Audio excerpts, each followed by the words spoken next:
Welcome to ஐயா school of banking. நான் உங்கள் ஜிஎஸ். ஸோ இது வரைக்கும் நம்ம சேனலில் யாராவது சப்ஸ்கிரைப் பண்ணாமல் இருந்தீங்கன்னா மறக்காமல் சப்ஸ்கிரைப் பண்ணிக்கோங்க. வந்து நான் போடுற ஒவ்வொரு வீடியோஸும் உங்களுக்கு வந்து ரீச் ஆகும். Okay, thank you. ஸோ இன்றைக்கி நம்ம பார்க்க போகக்கூடிய வீடியோஸில் என்னென்னா State Bank of India. So இந்தியாஸுடைய லார்ஜஸ்ட் பேங்க்.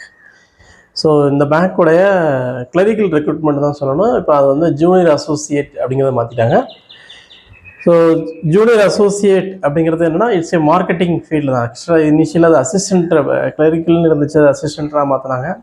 அசிஸ்டண்ட் வந்து அசோசியேட் மாற்றினாங்க. அசோசியேட் மீன்ஸ் வந்து அது மார்க்கெட்டிங்கும் சேர்ந்து பார்க்கணும் அப்படிங்கிற ஒரு இதில் சேஞ்ச் பண்ணதுனால அசோசியேட் மாற்றிருக்காங்க. ஓகே, போஸ்ட் ஜூனியர் அசோசியேட் அப்படிங்கிறாங்க. ஸோ 1 இயர் தான் அவங்க ஜூனியர் அசோசியேட்டாக இருப்பீங்க. அதுக்கப்புறம் வந்து அசோசியேட்டாக கன்வெர்ட் ஆகிடுவாங்க. இன்கேஸ் ஜாப் கிடச்சதுக்கப்புறம் சொல்கிறேன். ஜாயின் பண்ணிங்கன்னா 1 இயர் தான் இந்த ஜூனியர் அசோசியேட். எப்படி பிஓ ப்ரொஃபஷனல் ஆஃபீஸர் 2 இயர்ஸ் கழிச்சு அசிஸ்டன்ட் மேனேஜராக எப்படி கன்வெர்ட் ஆவாங்களோ அதே மாதிரி இவங்க 1 இயர் கழிச்சு அசோசியேட்டாக மாறிடுவாங்க. ஸ்பெஷல் அதுக்கப்புறம் சீனியர் அசோசியேட், அதுக்கப்புறம் சர்வீஸ்க்கு ஏற்ற மாதிரி அவங்களோட கேரியர் வந்து சேஞ்சஸ் ஆகிட்டு இருக்கும். ஓகே, போஸ்ட் வந்து ஜூனியர் அசோசியேட். அது வந்து கஸ்டமர் சப்போர்ட் அண்ட் சேல். அதோடைய மீனிங் எதாவது சொல்கிறேன், கஸ்டமர் சப்போர்ட் அண்ட் சேல் அப்படின்னு. ஓகே, ஸோ இதுக்கான வேகன்சி பார்த்தீங்கன்னா 6589. So 6589 vacancy all over India லெவலில். சரி, ஆல் ஓவர் இந்தியா லெவலில் தான் 6589. ஸோ அதனால் தமிழ்நாட்டு லெவலில் பார்த்தீங்கன்னா 380 வேகன்சி தான் இருக்குது. ஸோ 380 வேகன்சி தான் தமிழ்நாட்டு லெவலில் இருக்குது. கிளரிக்கல் ரெக்ரூட்மெண்ட்டுக்கு எப்போதுமே தெரியும் பார்த்தீங்கன்னா ஸ்டேட் லெவல் காம்படிஷன் தான். நம்ம எந்த லாங்குவேஜ் தெரியுமோ அந்த ஸ்டேட்டில் தான் நம்மளை வந்து காம்படிஷன் பார்ட்டிசிபேட் பண்ண முடியும். ஸோ அதில் வந்து பார்த்திங்கன்னா தமிழ்நாட்டுக்கு வந்து 380 வேகன்சி. ஸோ எப்போதுமே அதிகமான வேகன்சி எதிர்பார்ப்போம். ஸோ இப்போ வந்து டைம் வந்து நார்மலாக 500 இருந்துருக்கு தான். 500 கூட தான் வருஷம் இருந்துகிட்டே தான் இருக்குது. So 380 vacancy. இதுக்கு ஷெட்யூல் காஸ்ட்டுக்கு வந்து 72, ஷெட்யூல் ட்ரைப்புக்கு வந்து 3 வேகன்சி, அதர் பேக்வர்ட் கிளாஸ்க்கு வந்து 102, அண்ட் இடபிள்யூஎஸ் எக்கனாமிக் வீக்கர் செக்ஷனுக்கு வந்து 38 வேகன்சி, அண்ட் தென் ஜென்ரல் கேட்டகரிக்கு 165. இந்த மாதிரி சேர்த்து 380 வேகன்சி கொடுத்துருக்காங்க. வேகன்சி எவ்வளோ வேணாலும் நம்ம எந்த அளவுக்கு சின்சியராக ப்ரிப்பேர் பண்ணி படிக்கிறோங்கிறது வந்து ரொம்ப முக்கியம். நான் ஏற்கனவே சொன்ன மாதிரி 100% அப்ளை பண்ணுறவங்க 10% ப்ரிப்பேர் பண்ணுவாங்க. ஸோ நமக்கு காம்படிஷன் அந்த 10%குள்ளே தான் நமக்கு அப்படிங்கிற மாதிரி எய்ம் பண்ணிவிட்டு நமக்கு வந்து சின்சியராக ப்ரிப்பேர் பண்ணி ஜாப் வாங்க பார்க்குறோம். ஓகே, நெக்ஸ்ட்டு இதோடைய செலெக்ஷன் ப்ராசஸ். இதோடைய செலெக்ஷன் ப்ராசஸ் வந்து பார்த்திங்கன்னா ப்ரிலிமினரி, மெயின் அண்டு எல்எல்பிடின்னு சொல்லுவாங்க, லோக்கல் லாங்குவேஜ் ப்ரிஃபரன்சி டெஸ்ட் அப்படின்னு சொல்கிறாங்க. 3வது ஃபஸ்ட்டு ப்ரிலிமினரி, மெயின் 3 ஸ்டேஜாக பிரிச்சுக்கா. Phase 1, phase 2, phase 3. ஸோ 3 ஸ்டேஜாக பார்த்துருக்கேன். அதுபடி செப்பரேட்டாக பின்னாடி பார்க்கலாம். முதல்ல இம்பார்ட்டன்ட் சொல்லலாம், பார்த்துட்டு அதுக்கப்புறம் சொல்கிறேன். ஸோ செலெக்ஷன் ப்ராசஸ் 3 ஸ்டேஜ் தான், preliminary, main and local language preference test அப்படின்னு சொல்லிட்டு.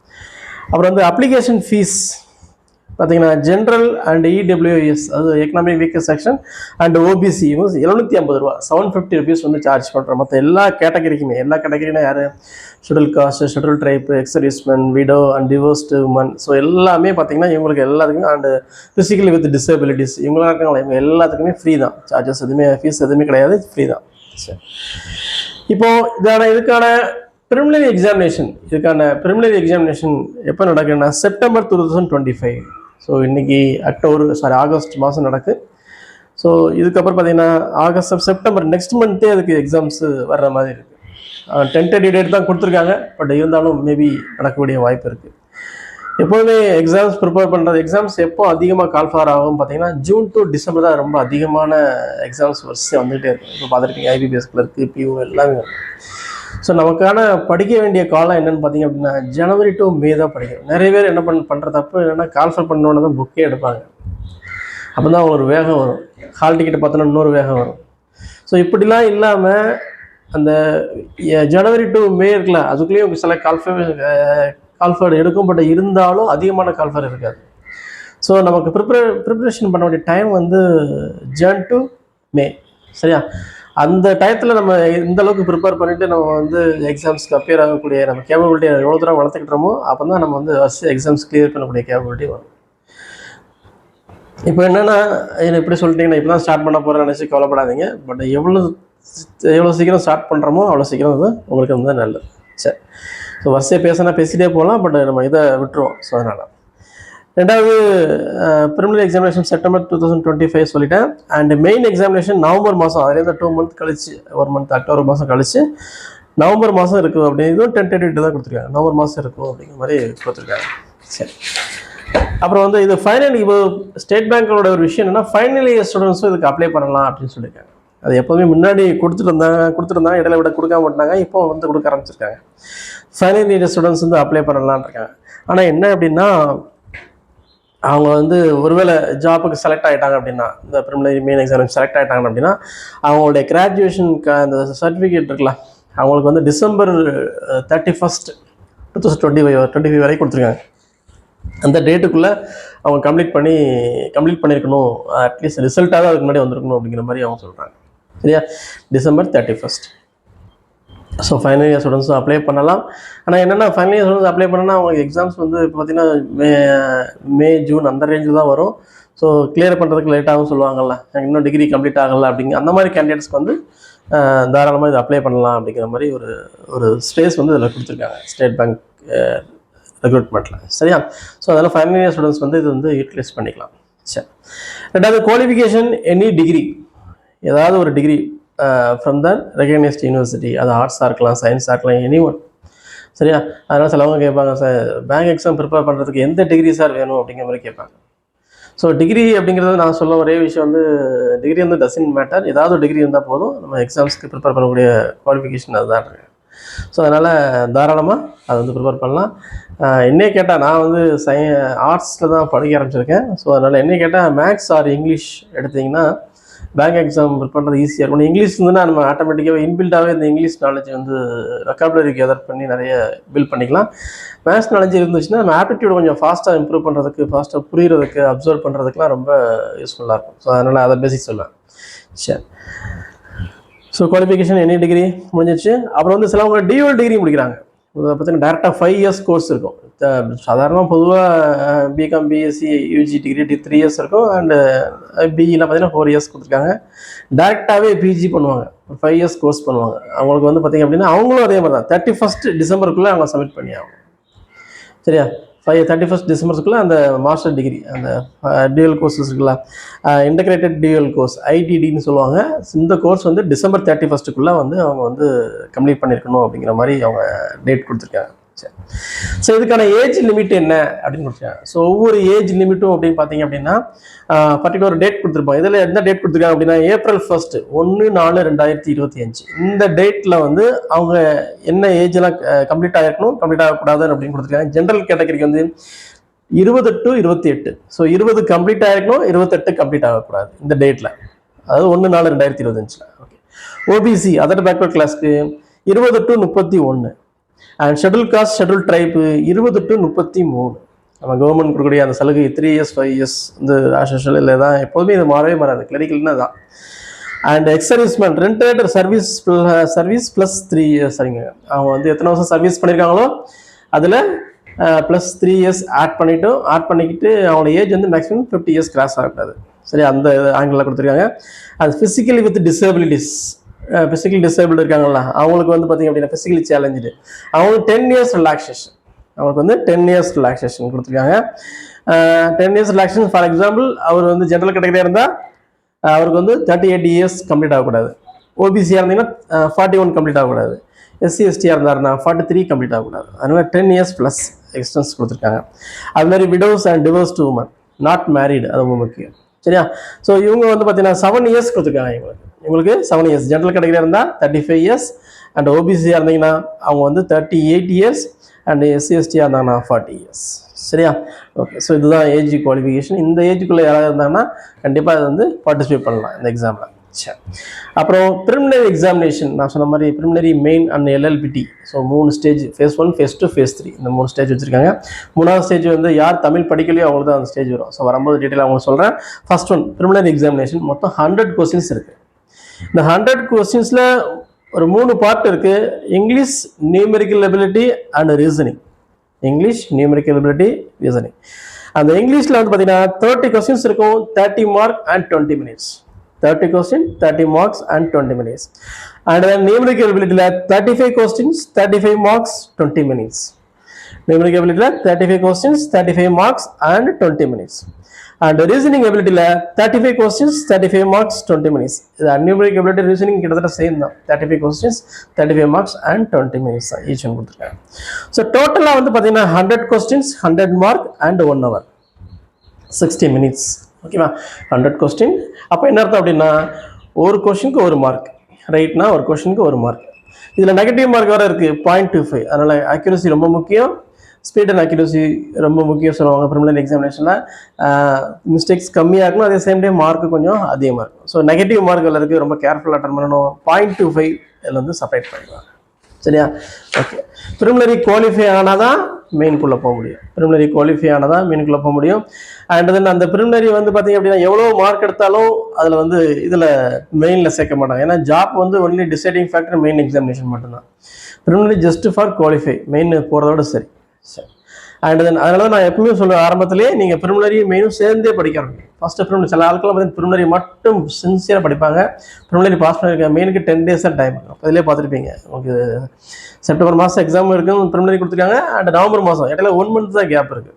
சரி, இன்னும் 1 month தான் கேப் இருந்தாலும் நம்ம ரிசல்ட் எப்போ வரும்னா கரெக்டாக அக்டோபர் லாஸ்ட்டில் தான் போடுவாங்க. ஸோ 10 days 20 days நம்ம மெயின் எக்ஸாம் படிக்கணும். வாஸ்ட் சப்ஜெக்ட் படிக்கிறது ரொம்ப கஷ்டம். ஸோ அதனால் ஆரம்பத்திலேயே அதுக்கான மெயின் எக்ஸாமுக்குள்ள பேட்டர்ன் எடுத்து பார்த்தீங்கன்னா நீங்கள் வந்து எக்ஸாம்ஸ் கிளியர் பண்ணுறதுக்கு ரொம்ப ஈஸியாக இருக்கும். Okay, phase 2 main examination. இதில் வந்து பார்த்தீங்க அப்படின்னா general aptitude and financial general awareness and financial awareness, general awareness and financial awareness.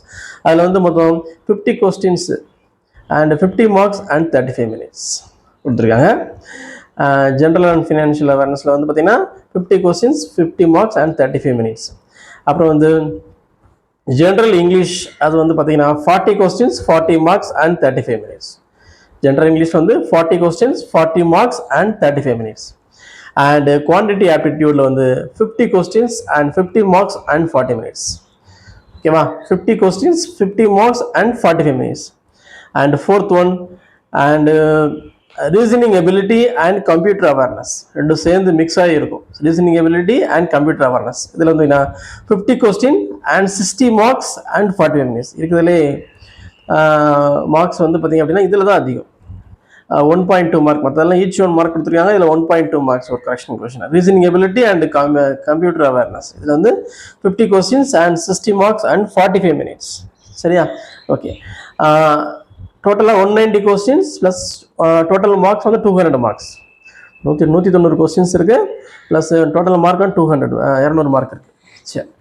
So இதில் பார்த்தீங்க அப்படின்னா செக்ஷன் வைஸ் கட் ஆஃப் கிடையாது. ப்ரிலிமினரி எக்ஸாமினேஷன் சரி, செக்ஷன் வைஸ் கட் ஆஃப் சிலவங்க சொல்லுவாங்க செக்ஷன் வைஸ் கட் ஆஃப் இருக்கணும், plus at same time total cut off இருக்குன்னு சொல்லுவாங்க. இது வந்து ஸ்டேட் பேங்கை பொறுத்தளவுக்கு ஒரே விஷயம் தான், செக்ஷன் வைஸ் கட் ஆஃப் கிடையாது, டோட்டல் மார்க் தான். சரியா? டைம் பட் வந்து டோட்டலாகவே டைம் கொடுத்துருவாங்க. பட் வந்து இது செக்ஷன் மாறிட்டே இருக்கும், அது ஒரு விஷயம். But section wise cut off இதை பார்க்க மாட்டாங்க. இப்போ டோட்டல் மார்க் மட்டும் தான் இதை கால்குலேட் பண்ணி பார்ப்பாங்க. ஸோ டோட்டலாக வந்து 200 mark இருக்குது. ஸோ நெகட்டிவ் வந்து 0.25. இதுவும் அதே மாதிரி தான். நெகட்டிவ் எந்த எக்ஸாம் நடந்தாலும் சரி, ரயில்வே எக்ஸாம் நடந்தால் 1/3, மற்ற அதர் காம்படிட்டிவ் எக்ஸாமினேஷன் எல்லாத்துக்குமே பார்த்தீங்கன்னா 1/4 தான் இருக்கும்.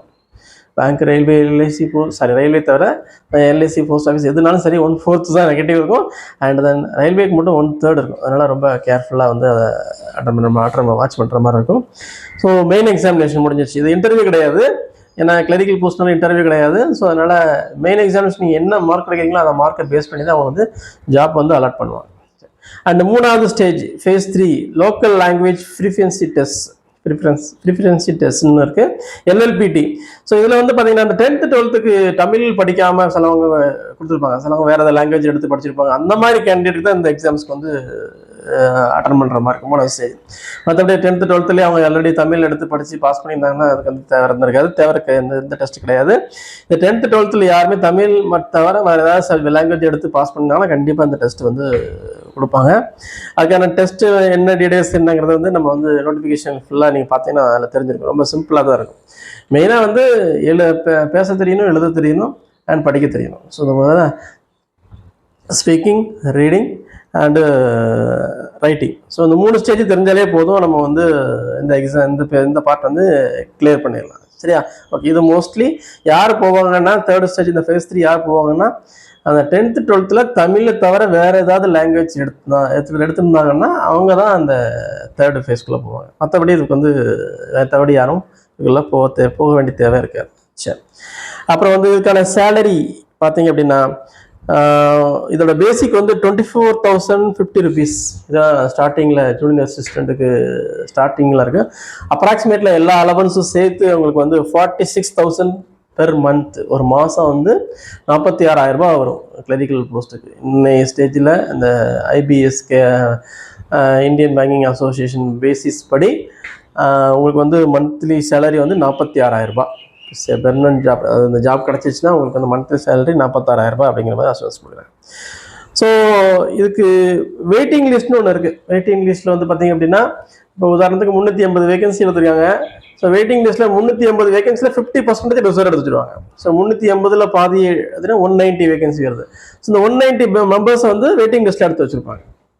ஸோ அதில் வந்து யாருக்கு ஜாப் கிடைக்கும் கிடைக்காதுங்கிறது எந்த ஒரு அசூரன்ஸும் சொல்ல முடியாது. ஒருவேளை இந்த 380 மெம்பர்ஸில் யாராவது ஜாயின் பண்ணாமல் போனாங்கன்னா, அவங்க வேறு எக்ஸாம்ஸ் போயிருப்பாங்க, இல்லை ஜாயின் பண்ணாமல் போனாங்கன்னா அடுத்த வெயிட்டிங் லிஸ்ட்டில் வரிசையாக கூடுவாங்க. அந்த வெயிட்டிங் லிஸ்ட்டில் ஃபஸ்ட்டில் செகண்டில் இருக்காங்க அப்படிங்கிறது வந்து யாருக்குமே அது தெரியும். நான் ஃபஸ்ட்டில் இருக்கேன் செகண்டில் இருக்கேங்கிறது எதுவுமே தெரியாது. அது லிஸ்ட்டு வந்தால் தான் கன்ஃபர்மேஷன். சரியா? இப்போ 50% ஆஃப் த வேகன்சி வந்து வெயிட்டிங் லிஸ்ட் நம்ம மெம்பர்ஸ் வந்து வெயிட்டிங் லிஸ்ட்டை எடுத்து வச்சுருக்கோம். அதை இண்டிபேட் பண்ணுவாங்க. நீங்கள் வெயிட்டிங் லிஸ்ட் இருக்குங்கிறத இண்டிபேட் கூட பண்ணுறதில்ல, ஃபுல் நமக்கே தெரியாது. ஆனால் வெயிட்டிங் லிஸ்ட் எடுத்து வச்சுக்கிற மாதிரி அவங்க சொல்லியிருக்காங்க.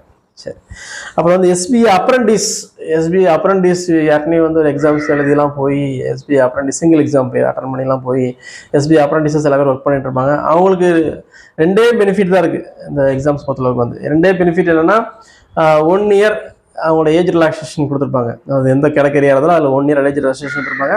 ப்ளஸ் மெயின் எக்ஸாமினேஷன் தான் மார்க் பார்க்குறாங்க அப்படின்னா ஜாப் ரெக்ரூட்மெண்ட் பொறுத்தளவுக்கு. இந்த மெயின் எக்ஸாமினேஷனில் அவங்களுக்கு வந்து 200 மார்க்ஸில் 5%, அதாவது 5 மார்க் கொடுக்குறாங்க.